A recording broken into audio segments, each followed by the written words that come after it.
Պարտադիր կուտակային կենսաթոշակային համակարգն այսօր փողոց դուրս բերեց նաև Մեծամորի ատոմականի աշխատակիցներին։ Մոտ 70 աշխատակիցներ իրենց բողոքն արտահայտեցին Մարդու իրավունքների պաշտպանի գրասենյակի դիմաց։ Հունվար ամսվա նրանց աշխատավարձից եւս պահումներ են արվել, անտեսելով Սահմանադրական դատարանի որոշումը։ Եկել ենք այն մարդու մոտ, այն կազմակերպության մոտ, որը լսում է ժողովրդին։ Մնացած բոլոր պետական այրերը անգամ դուրս չեն գալիս։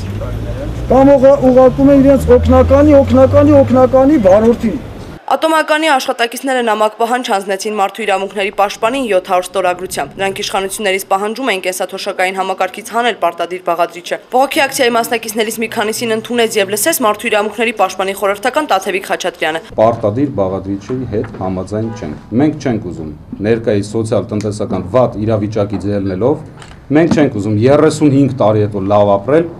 վատ ապրել հիմա։ Ատոմականի աշխատակիցները վստահեցնում են, եթե անգամ Սահմանադրական դատարանը, որը կասեցրել է պարտադիր կուտակային կենսաթոշակային համակարգի ներդրումը, այն հակասահմանադրական չճանաչի, իրենք միևնույնն է չեն համակերպելու նոր համակարգի հետ։ Եթե այդ վստահությունը